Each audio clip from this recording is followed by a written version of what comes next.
Everyone, in this video I'm going to show you some common issues you might have while managing local service ads and some things that you can do to fix that. So the first thing I'm going to show you is over here. As you can see, it says allow customers to message your business. Now this one you're going to have to ask the client that we are currently managing.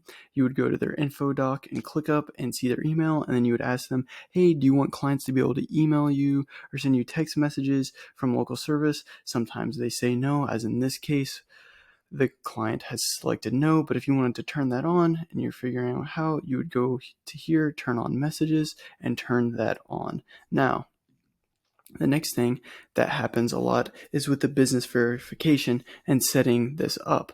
So one thing that you can see is if you go over to business verification and any of these things have not been complete, say they have the proof of insurance, they haven't done that yet, you'd want to send a message to our client and ask them to complete that. If they said that they have done that, then what you would want to do is come down here and you want to always call first and try to get on with a live person and tell them that you have submitted your proof of insurance. And this is the same with all of these right here, the budget, the customers, anything right there. And you would call this number. If they do not answer, then you would email them and they would give you a time that they could call and meet you, and they're going to confirm. Now, one thing that you're going to have to make sure is that you have the business email of the original owner of whoever this is that you can confirm, and you want your customer ID, because in that email or on the phone they're going to ask you what your customer ID is for your client and the original email.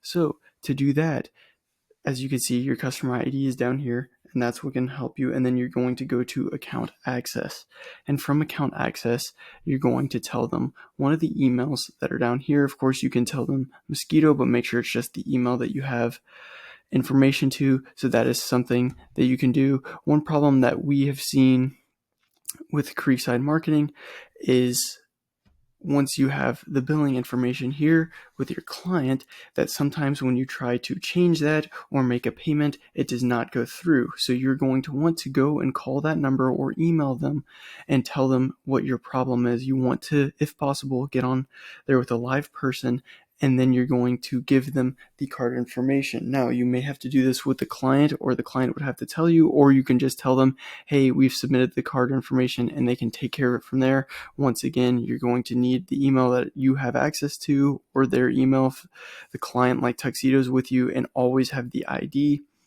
Another thing you can always do is just go to the help center, and that'll take you to a page here, and you can describe the issue and see if they have a quick fix for you, but I'm trying to give you some of the harder things. Another thing that we have had problems with is sometimes if you go here to profile and budget,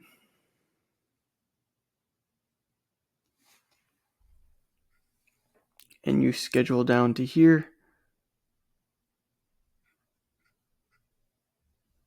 and you have the service areas, you're going to want to make sure those are correct, but I have another SOP for how to do that.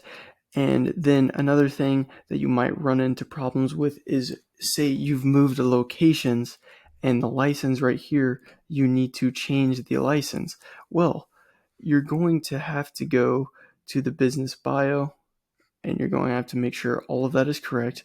But then what you're going to have to do after, if you want to request a change of license, is you're going to have to, of course, get the new license and registration information from Tuxedo, who is the client we have right now. You're going to want to email Tuxedo from there, and you're going to have to go to the call number. Make sure you write this business ID down so you have it, because there's nowhere to change it in here.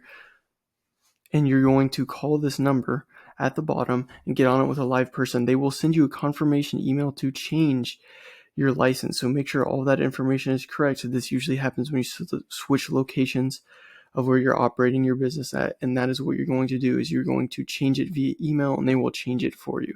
So yeah, if you have any more questions, then submit a form for us on ClickUp and we can answer those right away.